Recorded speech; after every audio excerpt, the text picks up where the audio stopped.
Hi കൂട്ടുകാരെ, പുതിയൊരു വീഡിയോയിലേക്ക് എല്ലാവർക്കും സ്വാഗതം. അങ്ങനെ ഗൗതമിൻ്റെ മുന്നിലോട്ട് പ്രണവ് വന്നിരിക്കുകയാണ് കേട്ടോ. നിങ്ങളുടെ സ്വത്തുക്കളെല്ലാം നിങ്ങൾ എൻ്റെ പേരിൽ എഴുതിയിരിക്കുന്നു എന്നുള്ള ആ സത്യം വെളിപ്പെടുത്തണം കേട്ടോ. അപ്പോൾ ഈ സമയം ഗൗതമൊക്കെ ഒന്ന് സ്തംഭിച്ച് പോവുകയാണ്. ഇതേ സമയം വസുന്ധര പറയണേ, നീ എന്നെ ഇവിടെ നിന്ന് ഇറക്കി വിട്ടില്ല ഏട്ടത്തി എന്ന് പറയുന്നത്. അപ്പോൾ അതുപോലെ തന്നെ നിങ്ങളുടെ മകൻ തന്നെയാണ് നിങ്ങളുടെ ദത്തുപുത്രൻ. അത് കേട്ടോടെ തന്നെ ദേഷ്യം പിടിക്കുകയാണ് കേട്ടോ നിധിക്ക്. ഡി ശിവാനി, നീ വായിൽ തോന്നിയത് വിളിച്ചു പറഞ്ഞാൽ ഞാൻ കേട്ട് നിൽക്കില്ല, മര്യാദക്ക് നല്ല രീതിയിൽ സംസാരിച്ചു എന്ന് പറയണ കേട്ടോ.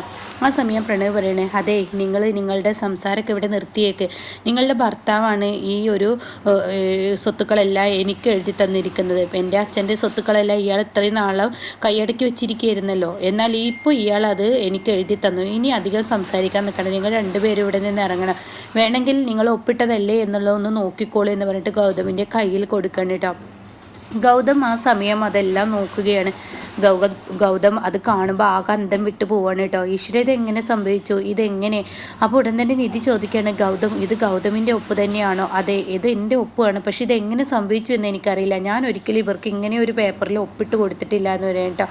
അപ്പോൾ അത് കേൾക്കുന്ന വസുന്ധര, നീ അല്ലാതെ പിന്നെ ആരോ ഒപ്പിട്ട് കൊടുക്കാനാണ്? നീ ഒപ്പിട്ട് കൊടുത്തു, പ്രണവിന് എല്ലാ സ്വത്തുക്കളും എഴുതി കൊടുത്തു, ഇനി അധികം നീ സംസാരിക്കാൻ നിൽക്കേണ്ട എന്ന് പറയാം കേട്ടോ. അപ്പോൾ പ്രണവ് പറയണേ, ശരിയാണ്, എൻ്റെ അച്ഛൻ്റെ സ്വത്തുക്കൾ നിങ്ങൾ ഇത്രയും നാളും കൈയടക്കി, ഇനി എന്തായാലും നിങ്ങൾക്ക് ഞാനത് അനുവദിച്ച് തരില്ല, മര്യാദക്ക് നിങ്ങൾ ഇവിടെ നിന്ന് ഇറങ്ങണം എന്ന് പറയാം കേട്ടോ. അപ്പോൾ അത് കേൾക്കുന്ന പാറു പറയണേ, ഇനി എന്താടെ ഇങ്ങനെയൊക്കെ സംസാരിക്കുന്നത്? നിൻ്റെ ഏട്ടനല്ലേ, നീ ഒന്നും പറയരുത്. നീ ഇവനെ നിന്ന് ഒരിക്കലും നിനക്ക് സ്വത്ത് കൈക്കലാക്കാൻ പറ്റില്ല.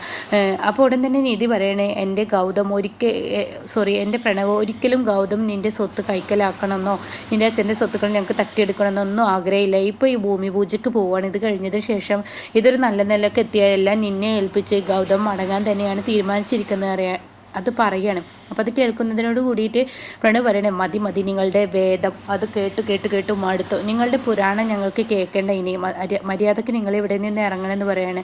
അത് കേൾക്കുന്ന പാറു പറയണം, അങ്ങനെ അങ്ങ് പറഞ്ഞാൽ ശരിയാവുക? അപ്പോൾ ഗൗതം പറയണേ, അങ്ങനെയൊന്നും ഞാൻ ഇറങ്ങിത്തരില്ല, ഇത് എൻ്റെ ഒപ്പല്ല, ഇത് എന്നെ ചതിച്ചതാണ്, ഇതെന്തോ സംഭവിച്ചതാണ്, അത് ഞാൻ അറിഞ്ഞുകൊണ്ട് ആർക്കും ഇങ്ങനെ ഒരു ഒപ്പിട്ട് കൊടുത്തിട്ടില്ല എന്ന് പറയുമ്പോൾ ഉടൻ തന്നെ പ്രണവ് പറയണം, മതി, നിങ്ങൾ ആർക്കും ഒപ്പിടേണ്ട, ഞങ്ങൾ പോലീസ് വരുന്നതിന് മുന്നേ നിങ്ങൾക്ക് ഇറങ്ങിയാൽ നന്നാവും എന്ന് പറയണേ. അപ്പോൾ അത് കേൾക്കുന്നതിനോട് കൂടി ഗൗതം പറയണേ, ഇല്ലല്ല, പോലീസ് വരാനൊന്നും ഞാൻ അനുവദിക്കില്ല, ഇത് എൻ്റെ വീടാണ്, പോലീസ് വരട്ടെ, പോലീസ് വന്നാൽ നിങ്ങളെ ഇവിടെ നിന്നും പുറത്താക്കുള്ളൂ എന്ന് പറയണേ. ആ സമയം കാണാൻ ശിവാനി പ്രണവിനോട് പറയുന്നത്, എന്താ ജ്യോതിർമയി ആൻറ്റി പോലീസിനെ വിടാമെന്ന് പറഞ്ഞിട്ട് ഇപ്പോൾ പോലീസ് ആരും കാണുന്നില്ലല്ലോ, ഇപ്പോൾ എന്താ ഇവിടെ സംഭവിച്ചതെന്ന് പറയുന്നുണ്ട്. അങ്ങനെ ഗൗതം പോലീസിനെ വിളിക്കാൻ ഒരുങ്ങുന്ന സമയത്താണ് കേട്ടോ പോലീസുകാരൻ അങ്ങോട്ടേക്ക് കടന്നു വരുന്നത്, എസ് ഐ കടന്നു വരുന്നത്. അപ്പോൾ എസ് ഐ കാണുന്നതിനോട് കൂടി ഗൗതം പറയണേ, ഇതെല്ലാം എൻ്റെ സ്വത്തുക്കളാണ്, ഇതെല്ലാം ഇവരിപ്പോൾ എന്നിൽ നിന്നും ഒപ്പിട്ട് വാങ്ങി എന്നൊക്കെ പറഞ്ഞിട്ട്. അപ്പോൾ ഗൗതമിനോട് എസ് ഐ ചോദിക്കുന്ന ചോദ്യം ഇത്രയേ ഉള്ളൂ, ഇത് നിങ്ങൾ ഒപ്പിട്ടതാണോ, നിങ്ങളുടെ ഒപ്പാണോ എന്ന് ചോദിക്കണത്. കേട്ട ഉടനെ ഗൗതം, അതെ എൻ്റെ ഒപ്പാണ്, പിന്നെ എന്താ സംസാരിക്കാൻ നിൽക്കുന്ന, മര്യാദക്ക് ഈ വീട്ടിൽ നിന്ന് ഇറങ്ങുമെന്ന് പറയണേ. അത് കേൾക്കുന്ന ഗൗതം പറയണേ, നിങ്ങൾ എന്തോന്നാ ഈ പറയുന്നത്, ഞാൻ അറിഞ്ഞോ ഇല്ലയോ എന്നുള്ളതല്ല, നിങ്ങളിപ്പോൾ ഇവിടെ നിൽക്കാൻ പാടില്ല, ഇവർ ഒരു പ്രശ്നം ഉണ്ടാക്കുന്നതിന് മുന്നേ, ഞങ്ങൾക്കൊരു പ്രശ്നങ്ങൾക്ക് ഇടപെടുന്നതിന് മുന്നേ നിങ്ങൾ മര്യാദക്ക് നല്ലപോലെ ഇറങ്ങിക്കോളൂ എന്ന് പറയാണ്. അത് കേൾക്കുന്ന പാറു പറയണം, അതെങ്ങനെ നടക്കും, അതൊന്നും നടക്കില്ല, ഇതെൻ്റെ മോൻ്റെ സ്വത്താണ്, ഇവിടെ നിന്ന് ആർക്കും അറിയാം, അത് നിയമപ്രകാരം ഇയാളുടെ വീടാണ്, ഈ പ്രണവിൻ്റെ വീടാണിത്, എല്ലാ സ്വത്തുക്കളും, അപ്പോൾ ഇയാൾക്ക് ഇനി ഒന്നിലും പങ്കില്ല, ഇയാൾ ഇറങ്ങണം, ഇയാൾ തന്നെ എഴുതി കൊടുത്ത് വെറുതെ ഇയാൾ തന്നെ പ്രശ്നം ഉണ്ടാക്കാൻ നിൽക്കുന്നത്, എന്തോന്ന് സംസാരമാണ് ഇവിടെ എന്ന് പറയണം. അപ്പോൾ അത് കേൾക്കുന്നതിനോട് കൂടി ഗൗതം പറയണം, ആഹാ അങ്ങനെയാണോ, എന്നാൽ എൻ്റെ കൂട്ടുകാരെ SP ആയ മഹേഷിനെ ഞാൻ വിളിക്കുമെന്ന് പറയണേ. അപ്പോൾ ഈ സമയം SP ഇനി ഞങ്ങൾ ആർക്ക് വിളിച്ചാലും ആ സാറ് വന്നാൽ ഇത് തന്നെയായിരിക്കും തീരുമാനം, ഞാൻ ആരുടെയും ഒപ്പം നിൽക്കുന്നതല്ല, ഇതിൽ നിയമപരമായി എന്താണോ അത് തന്നെ നടക്കും എന്ന് പറയണേ. ഈ സമയം വസുന്ധര പറയാണ്, എൻ്റെ ഗൗതം, നീ ആർക്ക് വിളിച്ചിട്ടും കാര്യമില്ല, നീ എഴുതി ഒപ്പിട്ട് കൊടുത്തതാണ് പ്രണവിന്. അപ്പോൾ പ്രണവ് പറയുന്നത് നീ കേൾക്കണം, ഈ വീട്ടിൽ നിന്ന് നിൻ്റെ ഭാര്യ മര്യാദക്ക് ഇറങ്ങിക്കോ, ഇതൊക്കെ ഞാൻ മുമ്പേ സൂചന തന്നതല്ലേ, അപ്പം നിങ്ങൾക്ക് ഒരു വിലയും ഉണ്ടായിരുന്നില്ലല്ലോ, ഈ വസുവിനെ അടിച്ചിറക്കാനല്ലേ, അപ്പോൾ അതുകൊണ്ട് ഈശ്വരൻ്റെ കളികളാണ് ഇതൊക്കെ, ഇത് ഈശ്വരൻ നിങ്ങൾക്ക് തരുന്നൊരു ശിക്ഷയാണ്, മര്യാദയ്ക്ക് ഇറങ്ങിക്കോ എന്നൊക്കെ പറഞ്ഞ് ഏതാനും നിമിഷങ്ങൾക്കുള്ളിലാണ് കേട്ടോ ഈ പറയുന്ന SP എത്തുന്നത്. SP എത്തിയ ഉടൻ തന്നെ എന്താ ഗൗതം പ്രശ്നം, അതെ ഇവർ പറയുന്നു ഇവരുടെ പേരിൽ ഈ സ്വത്തുക്കളൊക്കെ ആയി എന്ന്, അപ്പോൾ പിന്നെ ഞാൻ എങ്ങനെ ഇറങ്ങാനാണ്, ഞാൻ അറിഞ്ഞുകൊണ്ട് ആർക്കും ഒപ്പിട്ട് കൊടുത്തിട്ടില്ല എന്ന് പറയട്ടോ. അപ്പോൾ ഉടൻ തന്നെ ഞാൻ നോക്കട്ടെ എന്ന് പറഞ്ഞിട്ട് ആ ഒരു ഇതൊക്കെ നോക്കുകയാണ്. അപ്പോൾ ഇവർക്ക് പരാതി കൊടുത്തതിൽ SIക്ക് പരാതി കൊടുത്തിട്ടുണ്ടല്ലോ, അതും ആ പെറ്റീഷനൊക്കെ വെച്ച് നോക്കുമ്പോൾ ഉടൻ തന്നെ മഹേഷ്, അതായത് SP സാർ പറയണ, ഗൗതം നീ എന്താണ് ഈ പറയുന്നത്? ഇത് കോടതിയിൽ നിന്ന് വന്ന സ്റ്റേ ഓർഡറാണ്, നിങ്ങൾക്ക് ഇറങ്ങണം എന്നുള്ള സ്റ്റേ ഓർഡറാണ്, നിങ്ങൾ ഇറങ്ങിയേ പറ്റുള്ളൂ. അപ്പോൾ അത് കേൾക്കുമ്പോൾ ശിവാനിക്കും പ്രണവിനും പേടി വരാനുണ്ട്. അവർ രണ്ടാളും പരസ്പരം ഇങ്ങനെ നോക്കുന്നുണ്ട്. അപ്പോൾ ഇവിടെ തന്നെ വസുന്ധരക്കും പേടി വരുന്നുണ്ട്. എന്നിട്ട് പറയണ ഇത് കോടതിയിൽ നിന്ന് വന്ന സ്റ്റേ ഓർഡറാണ്, 2-3 സ്റ്റേ ഓർഡർ നിങ്ങൾക്ക് അയച്ചിട്ടുണ്ടായിരുന്നു. നീ എന്താ ഗൗതം അതൊന്നും കണ്ണിൽ കണ്ടില്ലേ? ആ സ്റ്റേ ഓർഡർ കൈപ്പറ്റാത്തത് കൊണ്ട് കോടതി നേരിട്ട് നിങ്ങൾക്ക് അയച്ചിരിക്കുകയാണ്, ഈ വീട്ടിൽ നിന്നും നിങ്ങൾ ഇറങ്ങി കൊടുക്കണം എന്ന് പറഞ്ഞിട്ട്. അപ്പോൾ ഗൗതം പറയണ അങ്ങനെ ഒരു സ്റ്റേ ഓർഡർ ഇവിടെ വന്നിട്ടില്ല. അപ്പോൾ തന്നെ നിധി പറയാണ് വന്നിട്ടുണ്ടോ പാറു ആൻറ്റി എന്ന് ചോദിക്കണേ. ഇല്ല ഇവിടെ വന്നിട്ടില്ല എന്ന് പറയണേ. അപ്പോൾ വസുന്ധര പറയണേ ഇതൊക്കെ ഇവരുടെ കള്ളങ്ങളാണ്, ഞാൻ ഈ വീടൊന്ന് പരിശോധിക്കട്ടെ എന്ന് പറഞ്ഞിട്ട് വസുന്ധര അകത്തോട്ട് അങ്ങ് പോവാണ് കേട്ടോ. പിന്നീട് വസുന്ധര എവിടെയാണ് വെച്ചിട്ടുള്ളതെന്ന് വസുന്ധരക്ക് നന്നായി അറിയാലോ. അങ്ങനെ വസുന്ധര അത് എടുത്തു വരികയാണ്. ഇതാ ഈ സ്റ്റേ ഓർഡർ ഇവിടെ വന്നിട്ടുണ്ട്, ഇവരിതാ കൈപ്പറ്റി ഇവരുടെ റൂമിൽ വെച്ചിരിക്കുകയാണ് എന്ന് പറയണം. നിധിയുടെ റൂമിൽ വെച്ചിരിക്കുക എന്ന് പറയാം. അപ്പോൾ നിധി പറയണേ അയ്യോ ഞാൻ കണ്ടിട്ട് പോലും ഇല്ല എന്ന് പറയണം. അപ്പോൾ ഉടൻ തന്നെ അതായത് ഈ SP പറയാണ് ഗൗതമിനോട് എന്തായാലും തെറ്റ് എവിടെയോ ഒരു മിസ്റ്റേക്ക് പറ്റിയിട്ടുണ്ട് ഗൗതം, കൂടുതൽ സംസാരിക്കാൻ നിൽക്കേണ്ട, ഇവർക്ക് ഈ വീട്ടിൽ നിന്ന് നിങ്ങൾ ഇറങ്ങിക്കൊടുക്കലാണ് ആവശ്യമെങ്കിൽ നിങ്ങൾ ഇറങ്ങിക്കൊടുത്തോളൂ, അതുകൊണ്ട് കൂടുതൽ സംസാരിക്കാൻ നിൽക്കേണ്ട എന്ന് പറയുന്നത്.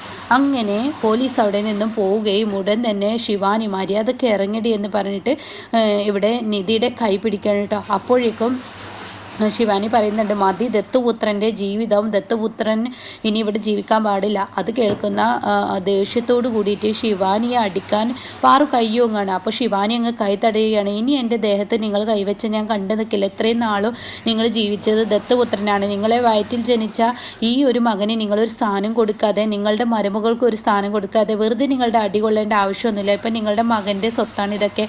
അപ്പോൾ അതുകൊണ്ട് തന്നെ ഞാൻ ഇനി അടി കൊള്ളില്ല, അതുകൊണ്ട് മര്യാദക്ക് എൻ്റെ നേർക്ക് കയ്യോങ്ങിയതാണ്ട് തിരിച്ചെടുത്തേക്കെന്ന് പറയട്ടെ ശിവാനി.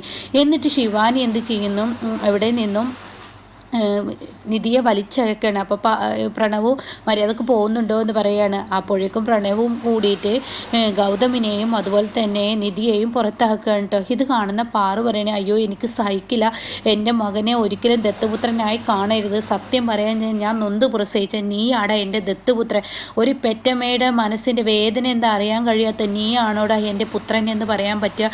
നീ എൻ്റെ വയറ്റിൽ 10 മാസം കിടന്നിട്ടുണ്ടെങ്കിൽ അത് ഒരു ദിവസത്തെ ആ ഒരു ഓർമ്മ നിന്നിലുണ്ട് െങ്കിൽ ഒരിക്കലും നീ ഇങ്ങനെയൊന്നും എന്നോട് ചെയ്യില്ല.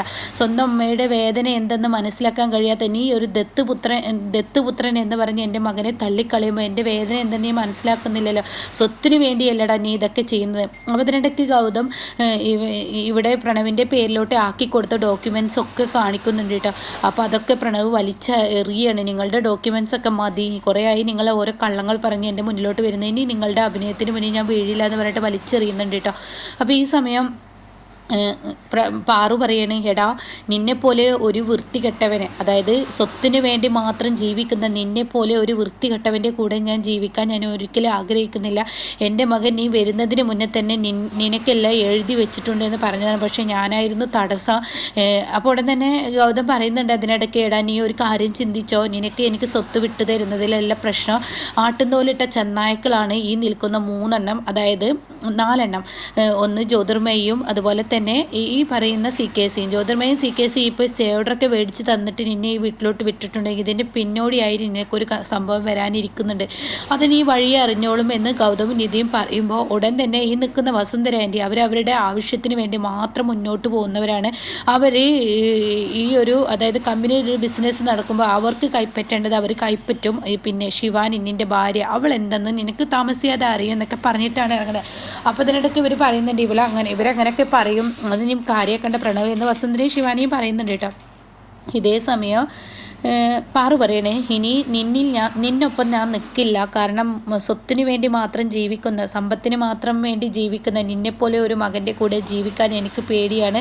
നാളെ നീ എന്നെ പോലും ഈ വീട്ടിൽ നിന്ന് അടിച്ചിറക്കില്ലേ എന്ന് പറയാൻ പറ്റത്തില്ല, അതുകൊണ്ട് ഞാൻ ഇപ്പം തന്നെ ഇറങ്ങുകയാണ്, ഞാൻ എൻ്റെ മകൻ്റെ കൂടെ ഇറങ്ങുകയാണ്. ഇവനാണ് എൻ്റെ ദത്തുപുത്രനല്ല, ഇവൻ ഞാൻ നൊന്ത് പ്രസവിച്ചില്ലെങ്കിലും ഇവൻ നൊന്ത് പ്രസവിച്ച വേദന എന്ന് മനസ്സിലാക്കിയ മകനാണ്, വളർത്തിയതിൻ്റെ ആ ഒരു കൂലി എനിക്ക് തന്ന മകനാണ്, അതുകൊണ്ട് ഇവൻ്റെ കൂടെ ഞാൻ പോകത്തുള്ളൂ, നിന്റെ കൂടെ നിൽക്കില്ല എന്ന് പറയുമ്പോൾ പ്രണവ് അമ്മയെ പോവല്ലേ എന്ന് പറഞ്ഞു. ഇല്ലടാ ഞാൻ നിന്റെ കൂടെ നിൽക്കില്ല, നീ എന്തായാലും എല്ലാം വെട്ടിപ്പിടിച്ച് നീ ഗുണം പിടിക്കുമെന്ന് നീ മനസ്സിൽ ചിന്തിക്കുന്നുണ്ടെങ്കിൽ ഒരിക്കലും നീ ഗുണം പിടിക്കില്ല. അപ്പോൾ ഉടൻ തന്നെ ശിവാനി പറയുന്നത് നിങ്ങളെന്നെ പ്രാകുകയാണോ, ഞങ്ങളെ ശപിക്കുകയാണോ? അപ്പോൾ പ്രണവ് പറയുന്നുണ്ട് ശപിച്ചിട്ടാണോ പോകുന്നത്? ശപിച്ചതല്ലടാ, ഒരു ഏട്ടൻ്റെ സ്നേഹം ഒരു അമ്മയുടെ സ്നേഹം മനസ്സിലാക്കാൻ കഴിയാത്ത നീ ഇന്നല്ലെങ്കിൽ നാളെ അത് മനസ്സിലാക്കി ഞങ്ങളുടെ അരികിലോട്ട് തിരികെ വരും, അതെനിക്ക് ഉറപ്പുണ്ട്.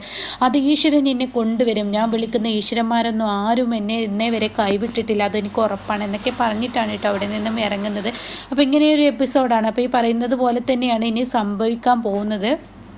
പ്രണവ് ഇനിയിപ്പോൾ ഒരാഴ്ചക്കുള്ളിൽ മനസ്സിലാക്കുകയാണ്. പ്രണവ് എന്താണ് സത്യം എന്തെന്നും പ്രണവ് മനസ്സിലാക്കും. പിന്നീട് സി കെ സിയുടെ മകനാണ് ഗൗതം എന്ന് മനസ്സിലാക്കും. ആകെ മൊത്തത്തിൽ തിരിച്ചടിക്കുന്ന ആ ഒരു എപ്പിസോഡുകളാണ് കേട്ടോ ഇനി നമുക്ക് മുന്നിൽ. ഇനി എന്തായാലും ഓരോ എപ്പിസോഡും ഇനി മിസ് ചെയ്യേണ്ട, കാരണം ഇനി വരുന്ന എപ്പിസോഡുകൾ അധികമൊന്നും ഇല്ല. ഈ എപ്പിസോഡ് ഒരു 19, 60 അത്രയ്ക്ക് തന്നെ ഉണ്ടാവുള്ളൂ. അത് കഴിഞ്ഞാൽ ഈ സീരിയൽ തീരുകയാണ് കേട്ടോ.